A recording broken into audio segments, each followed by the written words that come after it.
Oh, sorry, I was going to get my hair washed. I forgot where we were here for a second. All right, next up, I head to Kanata to the Thirsty Maiden Cafe. Now, she is known for so many things. First of all, great vibe. The music in there is fantastic. She has fantastic coffees.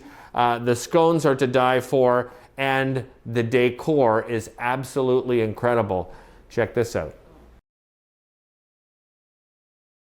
Here at the Thirsty Maiden, we offer a variety of products. So everything from breakfast items, so it's breakfast sandwiches and scones, which have become a staple item here at the cafe. We have an assortment of pastries and cakes and desserts. So we're really big on our dessert bar, which a lot of people come here for. And of course, our delicious coffee beverages. So we do offer not your typical lattes, things like a chocolate banana coconut latte, cinnamon coconut, which is my favorite, and our take on even a pumpkin spice, which we add nutmeg and a dash of cayenne in just to give it a bit of a kick. I got a lot of flack about it when I told people I had signed a lease here. I am located in an industrial area tucked away. Most people have to drive past a Tim Hortons and a Starbucks to get to me. It was one of two things. My rent here is not maybe the same I would pay being on a main strip, and but at the same time, I knew I would spend more here in my fit up, getting this place ready, whether it's my ventilation, my flooring, adding in more bathrooms. But I knew that if we created something special, create a destination spot, then people would come. And this community, I'm a Stittsville girl actually, and Kanata South doesn't have anything here. And I thought, you know what, let's bring this concept to a community that really wants to support local and really wants something special. And that's really paid off. When you start a business, you don't factor in all the things that could go wrong. You think anything that goes wrong, any failure, is got to be something on your shoulders. You didn't market right, you're carrying the wrong products, you didn't price your items correctly, all the things, right? But when this pandemic began, things going through my brain were I didn't factor in a pandemic. And we were just starting to grow. We were about to blow up, and I think I spent 2 days crying. And then I shut my business down for, I think, a period of 2 or 3 days. And just being at home during that time, I realized this is not me. Anybody that knows me knows I'm a hard worker. I don't give up, and I'm a go-getter.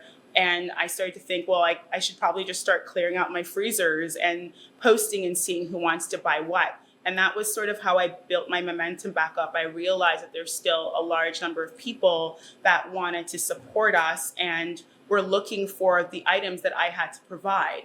So we started there. Then I reopened literally not even 3 or 4 days after I'd closed my doors, and then started doing curbside pickups and deliveries, started doing the deliveries myself, free deliveries to the local community, going as far as Bell's Corners and Carp as well.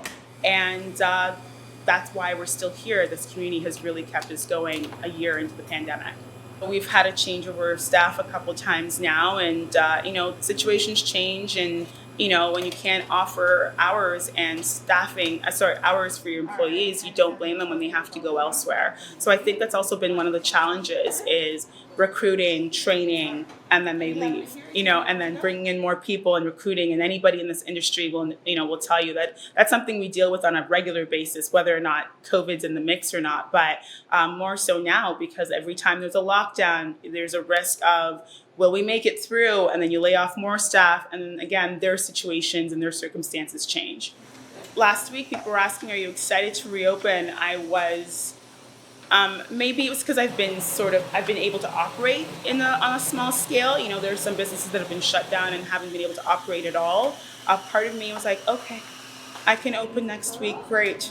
We'll be back here again in a couple months. Without these vaccines, I feel like we're just constantly playing this, game of chasing our own tails. So I'm feeling a little deflated. But the thing that keeps me going is honestly seeing my customers come in, supporting us. We have conversations, we laugh, they tell me about their days. And just this past week, people being able to take off their masks and being like, oh my God, you're a new customer as of the pandemic, and I've never seen your face. It's so nice to see your face. Yeah, so that's kind of where I am with that. I'm not really too optimistic for next steps or what's coming. I think we're just, again, everything's reactionary, and we're just sort of taking the blows as they come. Sounds bleak, I know.